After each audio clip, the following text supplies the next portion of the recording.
Good afternoon, dear students.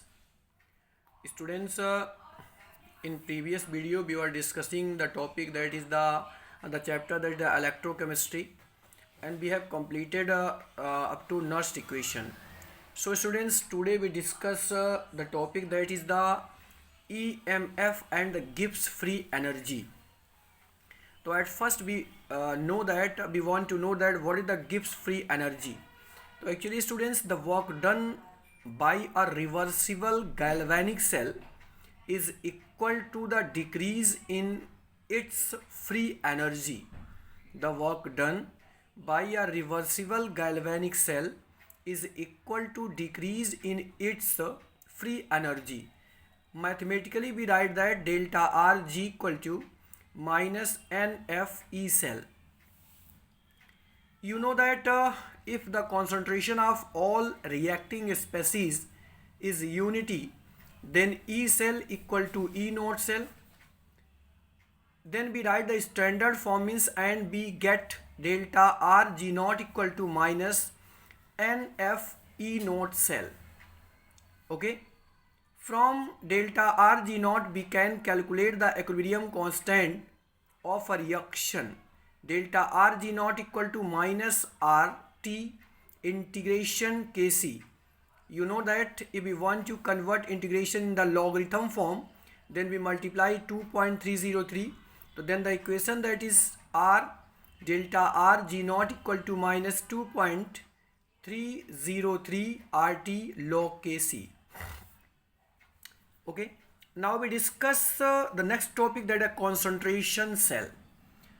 Actually concentration cell means अगर दो electrodes ऐसे हों जो कि सेम मेटल के हों और वो सेपरेटली टू सॉल्यूशंस में डिप किए जाएं, means if two electrodes of the same metal are dipped separately into two solutions of the same electrolyte having different concentrations and the solution are connected through salt bridge, such cells are known as concentration cell.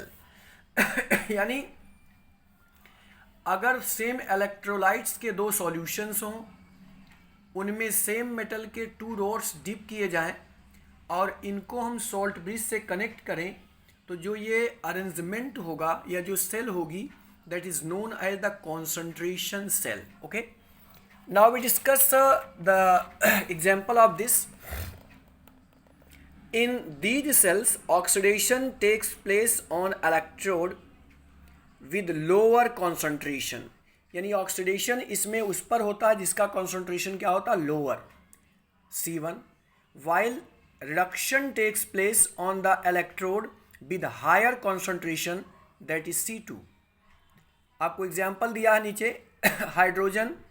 Hydrogen ion में convert हो, concentration C1 C2, copper ion and zinc copper. These are the examples of the concentration cell.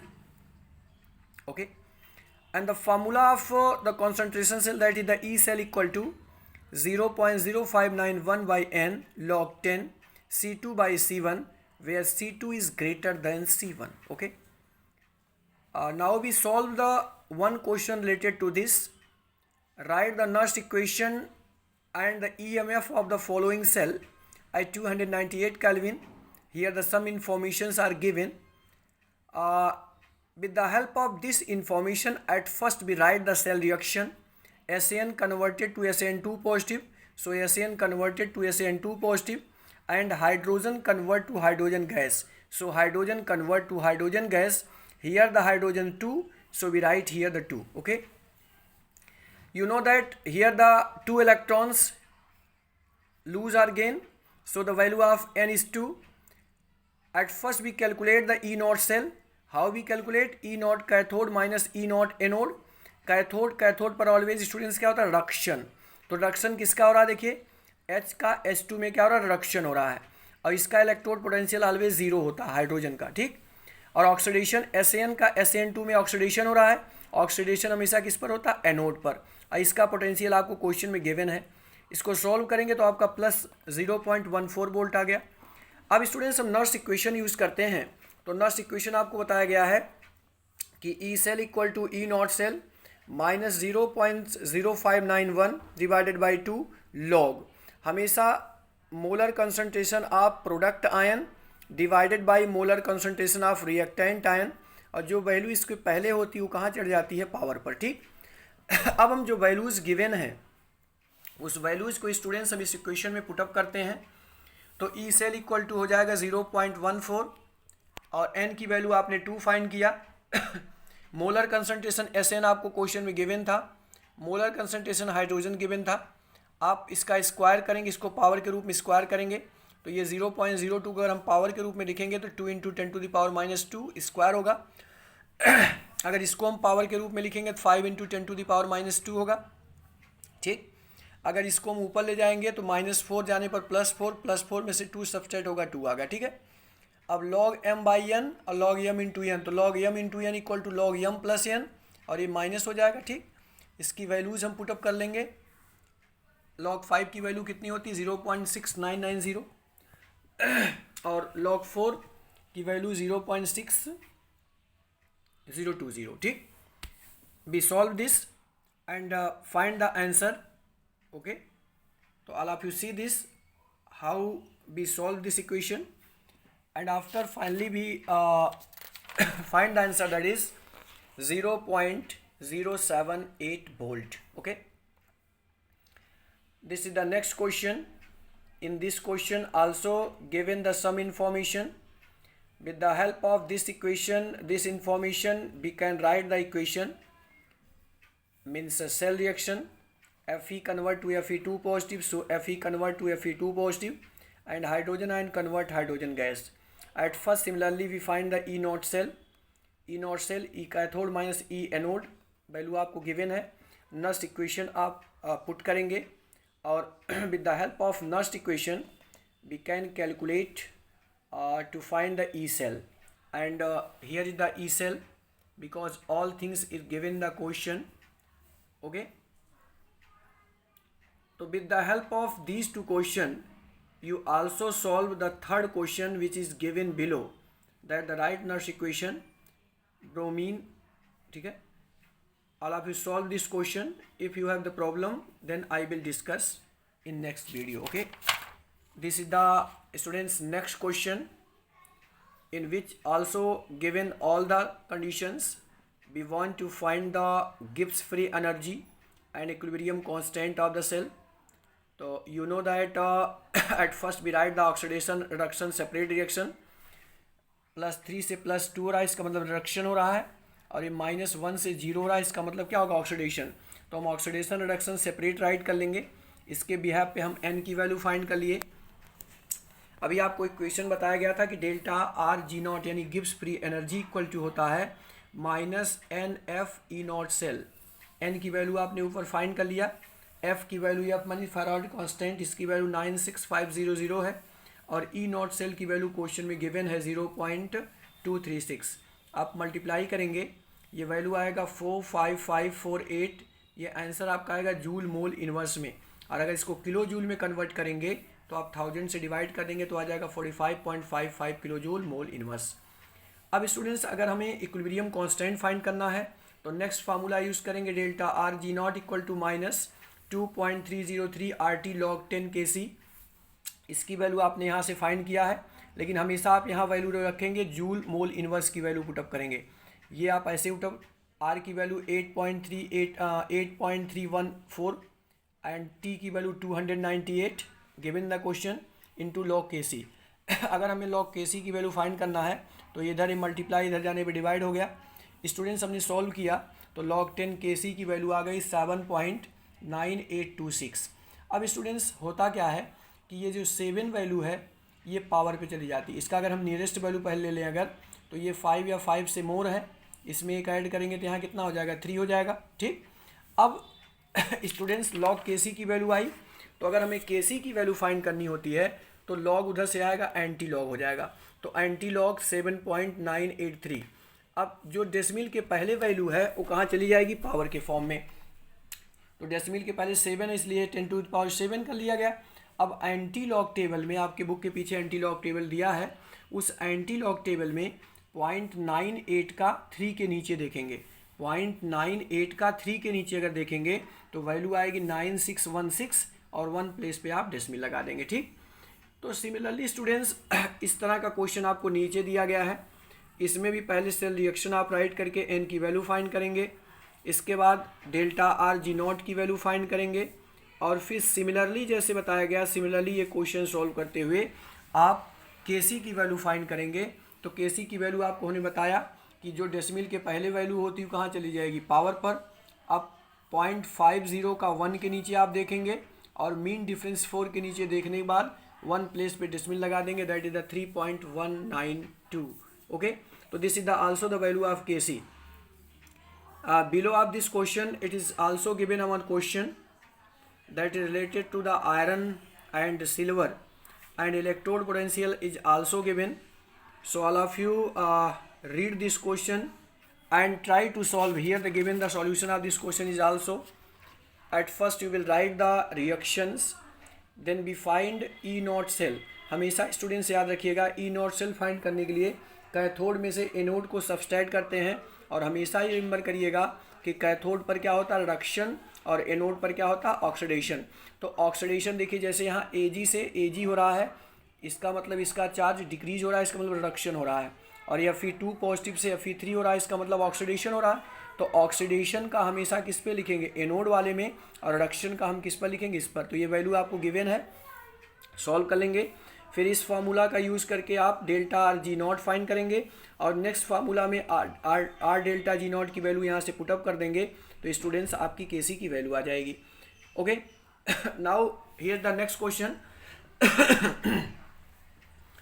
In this question also given the all informations, so all of you read the question and find the given information, and after this you write the anode and cathode reaction, but always you remember that at anode oxidation takes place. तो देखिए Zn2 में convert हो रहा है, इसका मतलब क्या होगा, ऑक्सीडेशन होगा, एंड सेकंड का क्या होगा, रिडक्शन। अब दोनों इक्वेशन को आप ऐड कर लोगे, ये आपका सेल रिएक्शन हो गया। तो आप E नॉट सेल फाइंड करोगे तो E cathode minus E not anode find करेंगे, E naught cathode minus E not anode. ठीक है, अब इसकी वैल्यूज़ आपको गिवन है, ये हमेशा रिडक्शन होगा, इस पर हमेशा ऑक्सीडेशन होगा। इसकी वैल्यू आपने फाइंड कर लिया, फिर R G not equal to formula बताया गया, इसकी वैल्यू पुटअप करके आपने ये वैल्यू फाइंड कर लिया। अब स्टूडेंट्स ये वैल्यू आपकी हो गई Gibbs free energy. Okay, this is the Gibbs free energy, and after this students this is the next question. In this question given the all information and asked to question this is the reaction, this reaction is the product favor or reactant favor। तो इसके लिए students आप क्या करोगे कि सबसे पहले आप E नॉट सेल फाइंड करिए। E नॉट सेल के लिए आप क्या करोगे, कैथोड में से एनोड को मैंने रिडक्शन में से ऑक्सीडेशन को सब्सट्रैक्ट करोगे, ये वैल्यू आएगी। अगर ये वैल्यू पॉजिटिव आएगी तब तो ये प्रोडक्ट फेवर होगा, अगर ये वैल्यू नेगेटिव आएगी तब तो रिएक्टेंट फेवर होगा। तो देखिए वैल्यू पॉजिटिव आई है, as the cell potential is the positive therefore the reaction is the product favour. तो ये कैसा होगा, प्रोडक्ट फेवर। अगर नेगेटिव आया होता तो कैसा होता, रिएक्टेंट फेवर होगा। क्लियर? तो here also given all information, with the help of this information you will write the anode and cathode reaction, but always you remember that anode पर oxidation आप राइट करेंगे, और ऑक्सीडेशन वहाँ होता है जहाँ पर ऑक्सीडेशन नंबर में इंक्रीजमेंट होता है, और रिडक्शन वहाँ होता है जहाँ पर ऑक्सीडेशन नंबर में डिक्रीजमेंट होता है। ठीक, तो all of you solve all these questions because these questions are very important, and this type question will ask in your board examination 3 marks questions. Okay students, now we discuss the next topic, that the Ohm's law.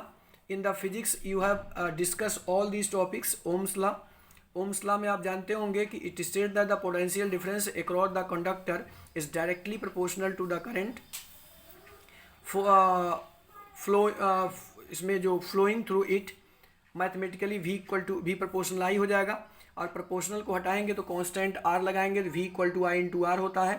R आप जानते होंगे, इसको हम resistance कहते हैं। ठीक है, और ओम्स का लॉ आप जानते होंगे कि ये मेटेलिक और इलेक्ट्रोलाइटिक कंडक्टर्स दोनों के लिए ओबेड होता है। ठीक, अब स्टूडेंट्स हमको जानना रेजिस्टेंस क्या होता है। आप ये जानते होंगे रेजिस्टेंस जो है किसी सब्सटेंस की ऐसी प्रॉपर्टी होती है जो फ्लो ऑफ करंट को ऑब्स्ट्रक्ट करती है, ठीक है। यानी it is the property of a substance by which it abstracts the flow of electric current through it, ठीक है। The electrical resistance R of any object is directly proportional to its length और inversely proportional to the area of cross section. आपने पढ़ा होगा physics में कि ये are जो रेजिस्टेंस है वो लेंथ के प्रोपोर्शनल होता है और क्रॉस सेक्शन के इन्वर्सली प्रोपोर्शनल। अगर इस प्रोपोर्शनल के साइंस को हटाएंगे तो रो लगाएंगे, तो R equal to rho L by क्या हो गया ओ। रो क्या है स्टूडेंट्स? रो जो है एक कांस्टेंट होता है जिसको हम कहते हैं स्पेसिफिक रेजिस्टेंस और रेसिस्टिविटी। इसको हम स्पेसिफिक रेजिस्टेंस भी कहते हैं और इसको हम क्या कहते हैं? रेसिस्टिविटी कहते हैं। अब स्टूडेंट्स अगर हमें इसको डिफाइन करना हो रेसिस्टिविटी को, तो अभी आपने पढ़ा है कि rho equal to R A by L होता है। अगर हम लेंथ को 1 सेंटीमीटर ले लें और एरिया ऑफ क्रॉस सेक्शन को 1 सेंटीमीटर स्क्वायर ले लें तो रो इक्वल टू क्या हो जाएगा? आर हो जाएगा, क्योंकि ए और एल 1 हो गया है। तो इसका मतलब क्या हो गया कि रेसिस्टिविटी में भी defined as the resistance offered by the conductor of 1 centimetre length be area of cross section equal to 1 centimetre square, that is it is the resistance of 1 centimetre cube of the conductor. Understand?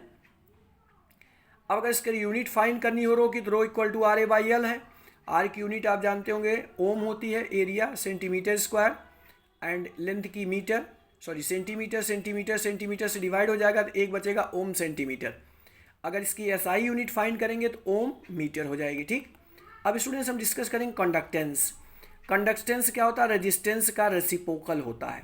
It is the reciprocal of resistance and may be defined as the ease of which the electric current flow through the conductor, यानी G equal to 1 upon R. G means conductance. SI unit इसकी क्या होगी? Siemen, SIEMEN।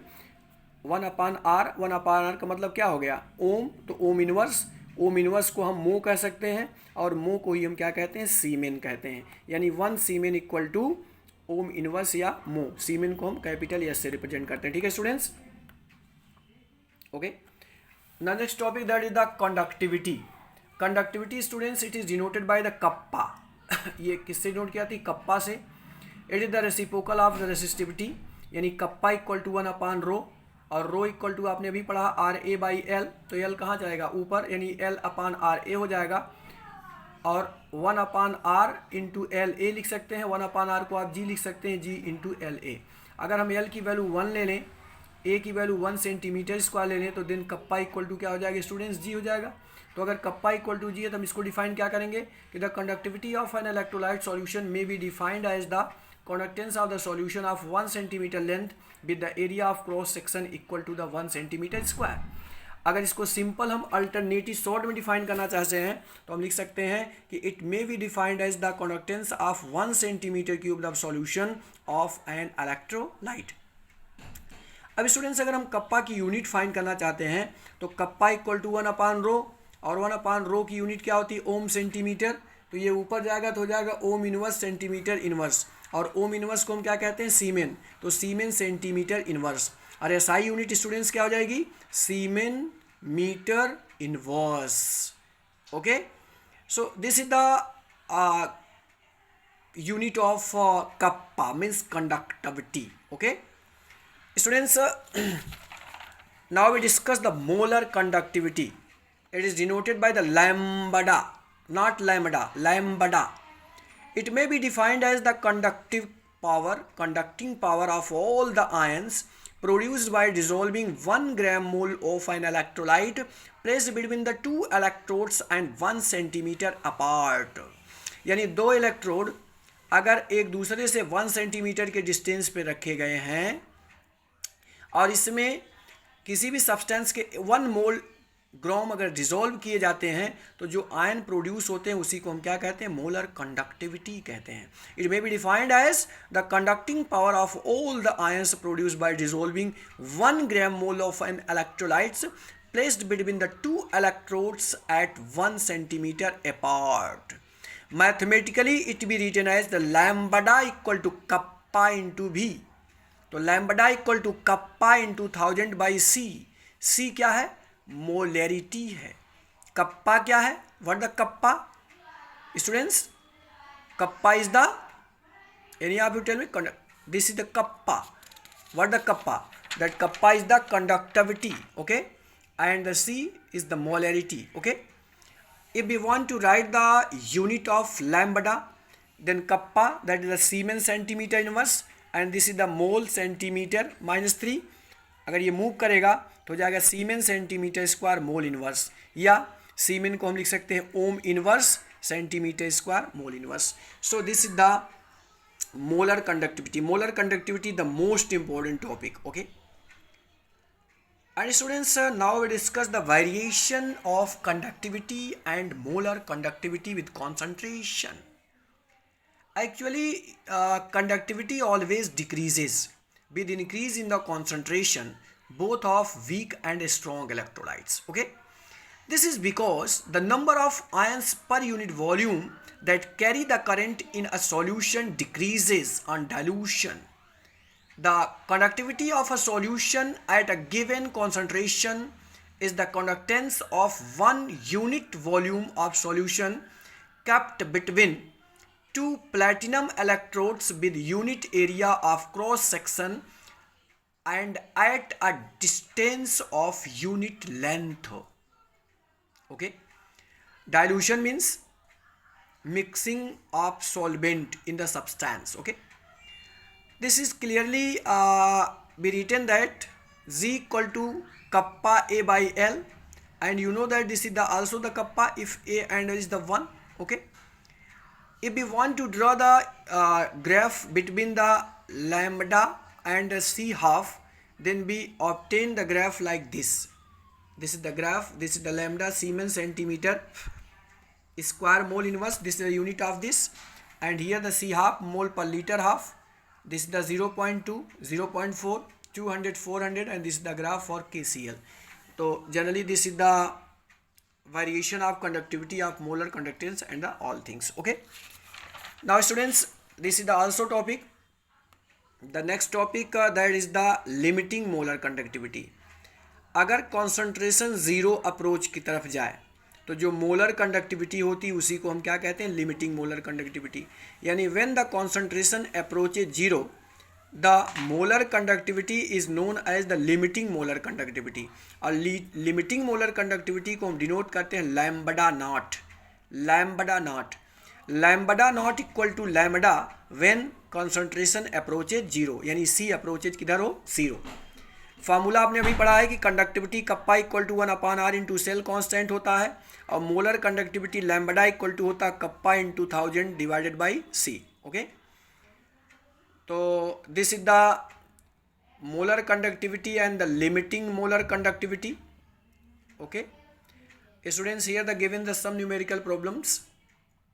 All of you read the question and solve this with the help of formula. I have solved the clearly. You read the question, find out the value is given, and after this you put the proper values in the proper equation and find the answer, but you will write the answer with proper unit, otherwise your answer will be wrong. Here the two questions, the first question and second question. You read the question, find out the given values and solve the question with the proper unit, okay. Molar conductivity अगर find करना है तो formula बताया गया था kappa into 1000 by C. सी जो है molarity होता है, आपको बताया गया ही, और कप्पा जो है कंडक्टिविटी है. तो कंडक्टिविटी क्वेश्चन में आपको गिवन है, सारी चीज़ें दी, आप सॉल्व करेंगे. नेक्स्ट क्वेश्चन भी सेम यही चीज़ आपकी है, kappa equal to 1/r into cell constant होता है. तो अगर सेल कॉन्स्टेंट निकालना है तो कप्पा और आर में मल्टीप्लाई हो जाएगा, इसकी वैल्यू आ जाएगी 0.219 centimeter inverse, okay. So students, here the next question. In this question the concentration is given, diameter is given. अगर diameter दिया तो आप रेडियस फाइंड करोगे. रेडियस निकालने के लिए डायमीटर को 2 से डिवाइड कर लेंगे. इसके बाद area of cross section pi R square find करेंगे. अब स्टूडेंट्स, इस क्वेश्चन को आप दो तरह से कर सकते हैं, या तो आप सेंटीमीटर को मीटर में कन्वर्ट कर लो, या तो सेंटीमीटर को सेंटीमीटर में रहने दो. तो अगर सेंटीमीटर को सेंटीमीटर में रहनेंगे तो आंसर आप सेंटीमीटर में राइट करोगे, और अगर सेंटीमीटर को मीटर में कन्वर्ट करेंगे तो आंसर आप मीटर में रखेंगे, ठीक है. Resistivity rho equal to RA by L होता है, सबकी वैल्यू गिवन, आप सॉल्व कर लेंगे. कंडक्टिविटी कप्पा इक्वल टू 1/रो होता है, रो की वैल्यू ऊपर आई रख करके इसकी वैल्यू सॉल्व कर लेंगे. तो आ जाएगा 0.1148 सीमेन सेंटीमीटर इनवर्स। और molar conductivity lambda equal to kappa into 1000/c होता है। सबकी वैल्यूज़ दी है, आप इसको रख के सॉल्व कर लेंगे। ओके, तो students all of you solve all these questions. Maybe this video is effective for you because this video contain a lot of important questions and important theoretical concept. So all of you see this video carefully, try to understand, solve this question. If any problem, you will discuss to me. Okay, but you will try to solve all these. Understand students, that one thing, this is the class 12th. You try to solve all the problems with the help of this video, not learn the question. रट्टाफिकेशन की habit अपने अंदर से आप निकाल दीजिए. You try to find out the concept and self solve. And there the problem of student, that the calculation problem, but you don't go away through the calculation. क्योंकि calculation से आप जितना दूर जाएंगे वो आपको उतना ही आपसे भी दूर जाएगी. So all of you involve to try to solve self calculation, not use the calculators and other thing. क्योंकि अगर आप कैलकुलेटर या किसी चीज़ का यूज़ करेंगे, किसी मटेरियल का यूज़ करेंगे, तो ये आपको और वीक बनाएगी. तो आप अपने को वीक न करिए, आप सॉल्यूशन को खुद करिए. क्योंकि जितना आप सॉल्यूशन खुद करेंगे आपका कॉन्फिडेंस डेवलप होगा, आप अच्छे से कैलकुलेशन करना सीख जाएंगे. लेकिन अगर आप किसी हेल्पिंग मटेरियल का यूज़ करेंगे तो ये आपके लिए बहुत ही डेंजरस होगा. So students, all of you solve all these question self with the help of this video.